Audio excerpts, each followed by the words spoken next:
अस्सलाम वालेकुम दोस्तों, वेलकम है आपके हमारे यूट्यूब चैनल पाइपिंग नॉलेज में। टुडे वी आर गोइंग, आज के वीडियो में हम लोग बात करेंगे कि लास्ट वीडियो में मैंने बात किया था कि पंच मैनेजमेंट सिस्टम में जो पंच का जो रोल है उसमें 4 कैटेगरी होता है, जिसको हम लोगों ने 4 टाइप में डिवाइड किया था। Punch category, generating punch by the different project phase, third number है coding of the criteria. Coding criteria क्या होता है पंच का, उसमें डिसिप्लिन का कोड कैसे करते हैं, इशूअर का कोड कैसे करते हैं, प्लस उस पंच का स्टेज क्या है। और नेक्स्ट है पंच लिस्ट मैनेजमेंट स्टेटस, कैसे हम लोग देखते हैं, क्लियरेंस कैसे देते हैं कि ये पंच क्लियर हो गया। तो इन सब चीज़ों से रिलेटेड आज की वीडियो में बात करेंगे। प्रीवियस वीडियो में मैंने पंच कैटेगरीज के बारे में बात किया है, जो ये वीडियो है आप जाकर के उसको देख सकते हैं। सेकेंड टॉपिक है इसका generating punch in the different project phase. अगर हम सबसे पहले बात करें ना कि पंच जनरेशन फेज क्या होता है, आप इसको कैसे आइडेंटिफाई करेंगे कि पंच जनरेशन फेज क्या है। अब बात करते हैं कि पंच कैसे जनरेट होता है, मतलब ड्यूरिंग डिफरेंट फेज, मतलब हमारे प्रोजेक्ट का जो डिफरेंट फेज है। पहला फेज अगर हम बात करें तो फैब्रिकेशन करते हैं, उसके बाद इरेक्शन करते हैं।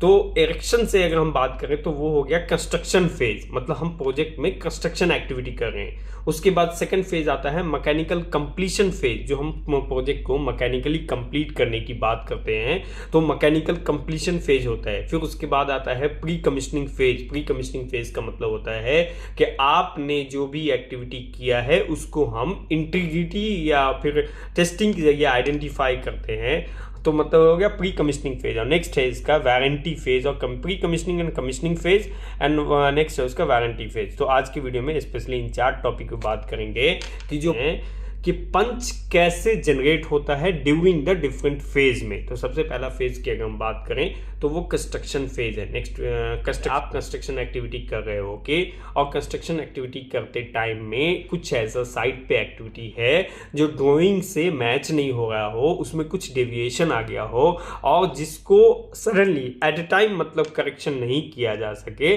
तो हम उसको पंच रेस करते हैं। जैसे हम सपोज कीजिए कि कंस्ट्रक्शन फेज के टाइम पे अगर कोई चीज़ हमारा मैकेनिकली हमारा लाइन जा रहा था, पाइपलाइन, और वो स्ट्रक्चर से फॉल हो गया या कुछ ऐसा प्रॉब्लम हो गया, तो क्या होगा कि वो एट ए टाइम सॉल्व नहीं हो सकता, तो उसके लिए वहां पे वो पंच जनरेट हो जाता है। सपोज 2 लाइन हमारी जा रही है, दोनों लाइन टर्न हुई, टर्न होने के बाद क्या हुआ कि दोनों लाइन के बीच का जो गैप था, जो हमारा स्टैंडर्ड गैप है जो 2 लाइन के बीच में, वो गैप कम हो गया।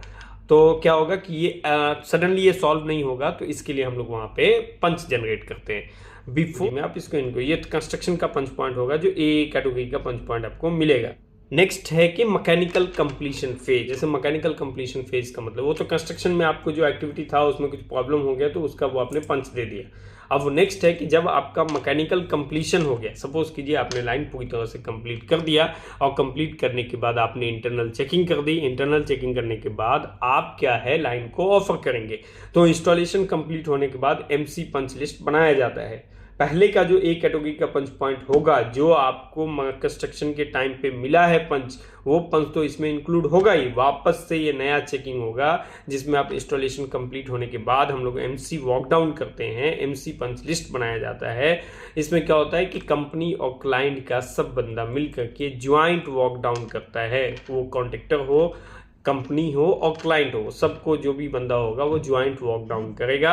उसके लिए वो RFI रेज भी करेगा। आप जाएंगे इंस्पेक्शन के लिए तो आपके पास जो सारा ड्राइंग होगा, स्पेक सब चेक करेंगे। उसके बाद फिर आपका एक अटेंडेंस सीट भी होता है कि इसमें किस किस बंदे ने इसका इंस्पेक्शन किया है, ज्वाइंट इंस्पेक्शन में कौन कौन सा बंदा था। ये था मैकेनिकल कंप्लीशन होने के बाद। जब आपकी तरफ से लाइन पूरी तरह से रेडी हो जाएगी तो आपको ये एक्टिविटी करना है। तब नेक्स्ट आएगा pre commissioning phase. Pre commissioning phase का मतलब होता है कि प्री कमिश्निंग टीम आइडेंटिफाई करती है मिसिंग डॉक्यूमेंट। मतलब प्री कमिश्निंग फेज में क्या होता है कि हमको स्पेक मिलेगा, सबसे पहला काम है आपका मैकेनिकल कंप्लीशन हो गया, एक कैटेगरी का पंच पॉइंट क्लोज हो गया, तो आप उसको प्री कमिश्निंग फेज में भेजते हैं। प्री कमिश्निंग फेज में क्या होगा कि आपका जो भी टेस्ट पैक मिला है उसका टोटल डॉक्यूमेंट का आप इंस्पेक्शन करेंगे, आइडेंटिफाई करेंगे। कुछ अगर मिसिंग कीजिए कि प्री कमिश्निंग एक्टिविटी करने से पहले आपको सारा डॉक्यूमेंट चेक करना है, उसके बाद उसमें साइट पे भी चेक करना है, कुछ अगर आइडेंटिफाई करना है, कुछ डैमेज है आपके हिसाब से, plus TPI walkdown, third party walkdown भी होता है। अब हमारा जो क्लाइंट होगा, जो पीएमसी कंपनी होगी, जो हमारा ईपीसी कंपनी होगा, ऑपरेशन की टीम होगी, कॉन्ट्रैक्टर की टीम होगी, वो सारे मिल करके इसमें वॉकडाउन करेंगे। आरएफसी डोजियर तभी इशू होता है जब ए और बी कैटेगरी पंच पॉइंट अब क्लोज हो जाता है। अभी प्री कमिश्निंग एक्टिविटी जो होगी, तो प्री कमिश्निंग से पहले आपको सारा A category punch point close मिलेगा। जो मैकेनिकल कंप्लीशन में A category punch point close हो जाता है। अब जो आपने प्री कमिश्निंग एक्टिविटी किया है और प्री कमिश्निंग एक्टिविटी करने के बाद जो आप बी कैटेगरी का पंच पॉइंट है, लाइक सपोज कीजिए कि आपने टेस्टिंग के टाइम पे वो एनआरबी को ड्रॉप किया था, तो एनआरबी का तो पहले से बी कैटेगरी पंच पॉइंट है। अगर आपकी टेस्टिंग कंप्लीट हो गई है तो वापस अब उसको एनआरबी आपको इंस्टॉल करना होगा। तो जब आप एनआरबी इंस्टॉल कर देंगे, उसकी बोल्टिंग टॉर्किंग एक्टिविटी कर देंगे, तो हम वो लाइन को रेडी फॉर कमिश्निंग, मतलब आरएफसी जो आपका प्री कमिश्निंग कंप्लीट हो गया, तो उस लाइन को रेडी फॉर कमिश्निंग के लिए ऑफर करते हैं। तो उसको क्या करते हैं कि रेडी आरएफसी डोजियर इशू होता है। तभी इशू होता है जब ए और बी कैटेगरी का पंच पॉइंट आपका क्लोज हो जाएगा। ए और बी कैटेगरी का पंच पॉइंट कब क्लोज होता है? जब ए कैटेगरी का पंच पॉइंट हाइड्रो टेस्ट करना होगा, तो हाइड्रो टेस्ट से पहले आपको सारा पंच पॉइंट क्लोज होता है।